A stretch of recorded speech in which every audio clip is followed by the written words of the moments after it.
When there is any form of insecurity or tension, at the least chance, the African military, be it in South Africa, be it in Mozambique, Rwanda, Kenya, wherever the person is an African, the African military is quick to shoot and kill a brother. We take a look at the atrocities of military in Africa. My name is Ishmael Mubarak and this is MI4 Studios on YouTube. Subscribe to the channel and follow us on TikTok as well as Facebook. Let's get interactive at MI4 Studios. Leave a comment and do share. Subscribe. Please subscribe to the channel.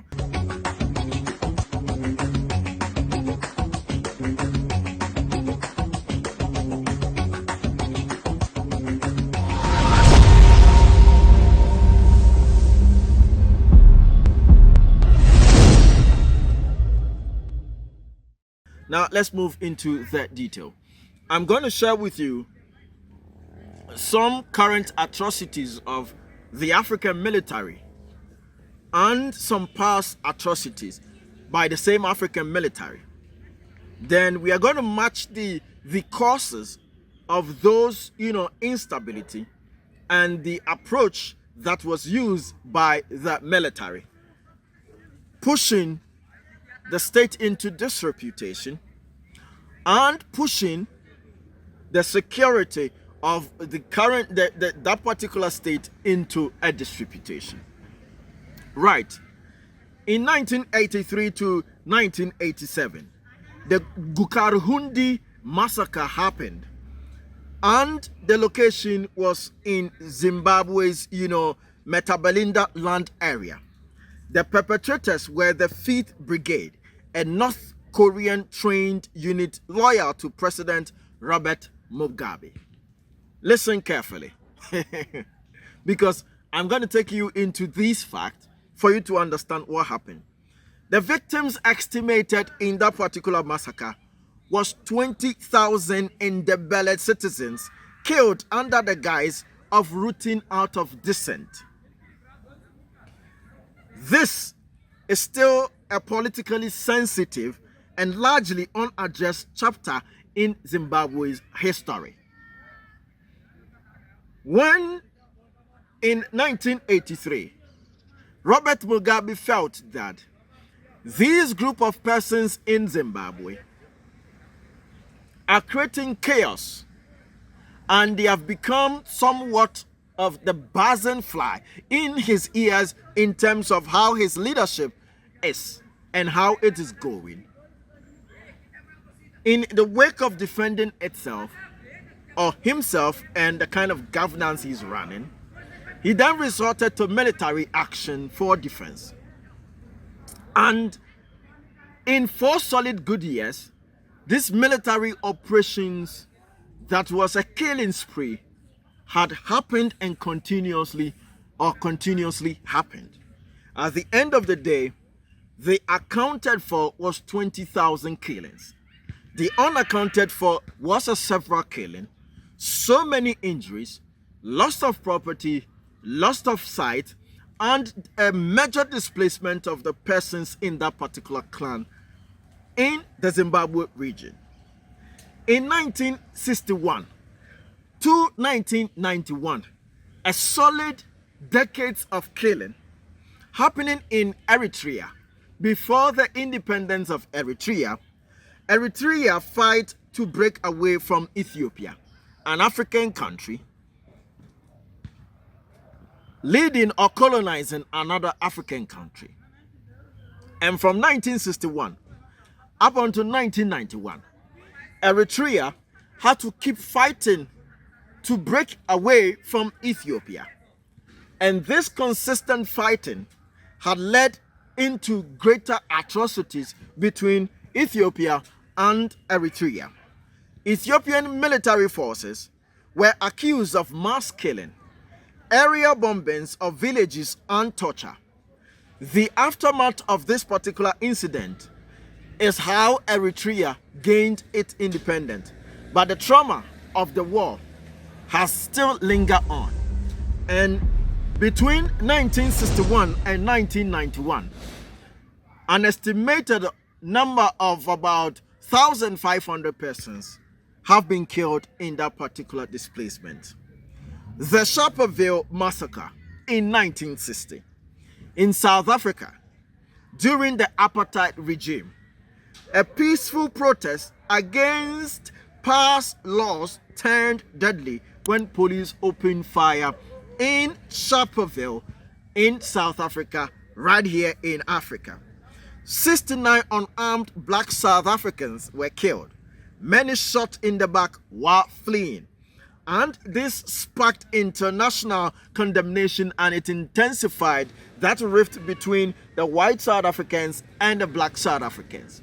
This particular rift that had happened or started within the period of 1960, and this particular peaceful protest had become a symbol for recurrent protest, and it has become a recurrent killing from that particular time onwards. Second Congo War in 1998 to 2003. There was a scope of war that involved 9 African nations and dozens of armed groups. Listen carefully. And in this case, there were mass rapes, child soldier, which was something that was so popular, child soldiers or children recruited into soldiers. I mean, this is a motivation for a lot of movie. And the death of estimated 3 to 5 million people, 9 African nations, and multiple militia groups. 3 to 5 million people. That was the Second Congo War. 3 to 5 million people died. The national armies and rebel militias committed widespread of abuses, including looting and ethnic massacre or ethnic cleansing. Yes, this is how wicked a military setup in the African setting can be. We create these military, we set them up, we fund them, we feed and pay them for them to protect the sovereignty of our state and protect the citizenry. And these military groups or military men or military become the enemy in the wake of abuse and disreputation. They have the arms, they have the power, they have the skill, they have the training, and they may have the authority. They go ahead to do so. And so the power of the military has been this much abused in the wake of atrocities or unrest in the African continent. In the Rwandan genocide, 1994, the assassination of President Juvenal Habyarimana, the assassination of President Juvenal. In this atrocity, over 800 Tutsis or Tutsis and moderate Hutus were slaughtered in 100 days. I take it again. In 1994, the Rwandan genocide in 1994, after the assassination of the then president, Juvenal, over 800 people who were picked from the Tutsis and moderate Hutus, they were slaughtered in 100 days. Slaughtering is different from killing. The act of slaughtering is to pick somebody, put the person down, and slash the throat, cut the person wide open, and dump them. These videos, I've seen some in the past, and trust me, it is messy. And all these 800,000 people were slaughtered and killed. The involvement of military was so great and so high. The Rwandan armed forces and the intra-Anwed militia coordinated this particular killing, often using machetes. They will slash you. And small arms. They will shoot you gradually. Shoot you in the leg. Get a limb off.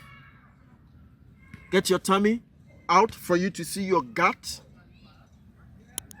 Treat human beings like animals. This is one of the most horrific genocides in modern history, prompting global reflection on humanitarian intervention. Yes, the 1994 genocide. That was it. Military apparatus or military persons turning themselves against the nation just because there is an unrest. The purpose of the military is just to make sure that security has been maintained, that a sovereignty has been protected, that the lives and property of citizens have been protected. This is the primary purpose of every single security or military in any part of the world. And there has not been a different, set of rules for the African military or security. Yet, in the wake of tension, the African military will turn on its own people and devour them left, right, center. In the Tigray War, the war was between Ethiopian Federal Forces and the Tigray People's Liberation Front. Yes, there was a widespread report of massacres and sexual violence of women and people there, and great starvation tactics was employed, used both by government and ally, Eritrean troops to that regard. 100,000 estimated dead, with millions that were displaced. And this was a military tactics that had gone wrong.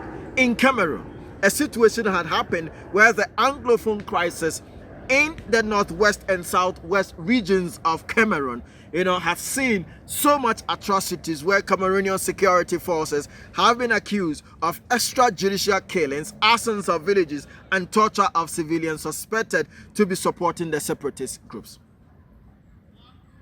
This is African military in Africa against Africans.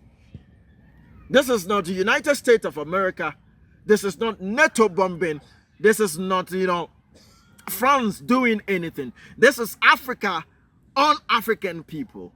The madness, the craziness, the madness of the African military, whereby they kill people just for the sake of killing, whereby they come in and it becomes something else. And Islamic groups retaliated, killing at least 100 more civilians. In the cycles of violence, it has been labeled war crime by Human Rights Watch to this regard. I'm talking about Burkina Faso, where counter-insurgency operations against Islamic armed groups in March 2025, I am talking about some few months ago, the Burkinabe army and allied militia massacred over 130 Fulani civilians during Operation Green Whirlwind 2. Oh yes. And this is in Africa. Something has happened in Sudan. The ongoing war between the Sudanese armed forces and the pre-military rapid support forces, the RFs. There's so much happening. Over 24,000 people have been killed in something that is currently ongoing. So as of this report, the number is increasing. Unfortunately, there are several instances across Africa where military forces have been implicated in serious human rights abuses, especially during internal conflict and political unrest. Why must internal conflict and internal political unrest always have to resort to military actions that go to the extremest of point? Why must that be the situation? Why should that be the case? You don't get it. This is the face, or this is the interface. This is my kind of understanding about the African military.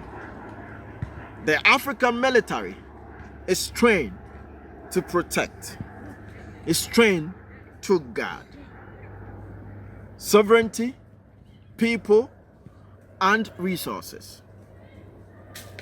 But owing to our individual backgrounds, histories, and where we come from as a people, we have our individual histories that has always detached us from the national cause.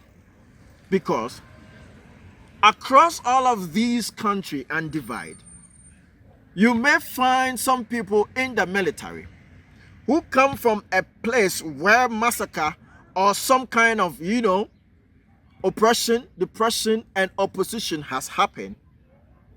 Some probably coming from a sided side, oppressed side. Some probably coming from the history or the lineage of persons who felt that they have been unjustly treated. And the way and manner the African will hold some of these things so dear makes him the most dangerous weapon, even more than a missile or bomb itself. Out of that particular pain of history, in the wake of any unrest, people just turn into killing machines just to repay for what they've lost historically. Because the more there is a massacre, the more there is a killing, the more there is a depression and a repression and oppression and suppression, the more many people are being attached.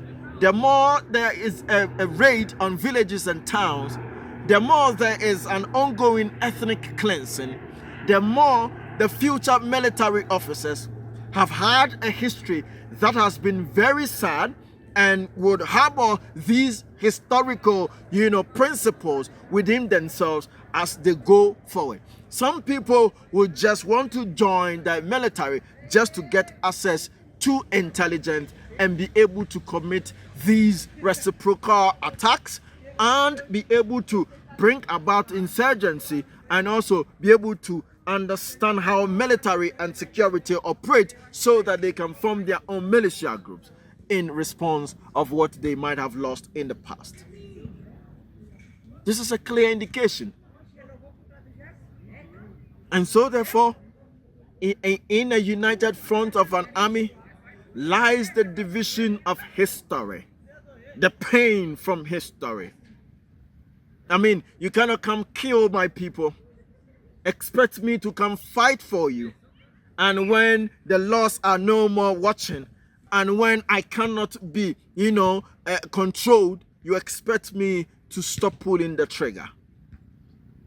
The pain in the chest of an African military officer has turned them into the African killing machine of Africans themselves. How are we going to resolve this? How can this be resolved? Proper policy implementation, proper reorientation, and proper restructurization of this setup. But if the situation still remains volatile, given that the various regions of the African continent are still on the war front and there's still ongoing ethnic cleansing and attacks on villages and clans and other minor persons or group of people, these people or persons or these military officers or these people will keep hiding in the shadows until it is right for them to retaliate. When these retaliations happen, they happen and cause the nation a far greater good, a harm than the military would have been serving the good of the people. Which is why it is very easy bribing the African military to be able to share intelligence than any other continent. This is why it is easy in contracting the African military to kill its own leader. Because the person is a military officer or a security officer, not necessarily by patriotism, but one, for protection, two, to become an informant, three, to search for a way to reciprocate or revenge for just to be employed. And so therefore it's so easy to veer them off the simple cause of securing the sovereignty, securing the lives, and securing the property of the people on the African continent. My name is Ishmael Mubarak, and this is MI Studios. Do subscribe to the channel and follow us on TikTok and Facebook, MI4 Studios. Thank you so much for watching.